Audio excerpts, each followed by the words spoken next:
And now, meteorologist Marco Lamano with your Weather First forecast. Hey, welcome back, everybody. We're going to go right into Irma for this forecast, going to give her the latest track, and the possibilities. Now, it has, a lot of times you hear us talk about a classic buzzsaw shape to a hurricane, and that's what it looks like. Looks like a buzzsaw. Big storm here. Here are the Leeward Islands. It continues to move due west, and it is a very, very powerful hurricane. Category 5 as of the 8 a.m. advisory, with maximum sustained winds at 175 miles per hour. Now, those winds are very close to the center. You know, the outside of the storm, you're getting the tropical storm force winds. You get closer, you start to get the other hurricane force winds, but the big major Cat 5 winds are right around the eye wall. So, here's Haiti, Cuba, here's Florida, Miami, and where we are on the Suncoast, where you see Sarasota. This is being kept south, as we've been saying for the past week, by a high pressure system to the north. So it's a Bermuda high that if it were weaker, this could just curve right now. But because it's so strong and extends so far west, we're seeing it continue to the west. And there are a lot of warm waters ahead. So we're not going to see a lot of weakening from this, nor do we have a lot of wind shear to weaken the hurricane.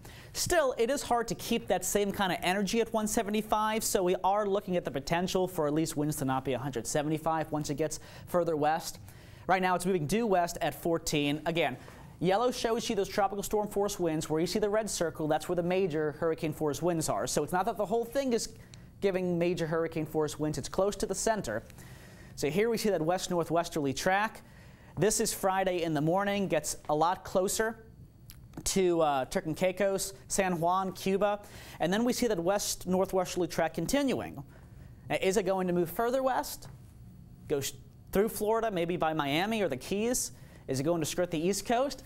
That still remains uncertain. We're very confident this will continue a west-northwesterly track, but once you get past days 4 and 5, you get a lot of differences. We're still waiting on the update on the Euro model. Euro has it going through Cuba before going to southwestern Florida, maybe around Naples. But again, that's a model, not an official forecast. However, the GFS, which is updated this morning, shows something a bit more to the east, where we're looking at more of landfall somewhere in southeastern Florida, maybe Miami-Dade, and going up the coast. And that's a big difference, because then you have some other models. We have CMC model, for example, taking it further west into the Gulf and then curving. So all of Florida, it's appropriate that all of Florida is under a state of emergency, because there's just a lot of uncertainty as to where the direct impact will be. If we do feel direct impacts, it'll be at the end of the 7-day, around Sunday or Monday. Saturday, we may start seeing some bands of rain coming into the area.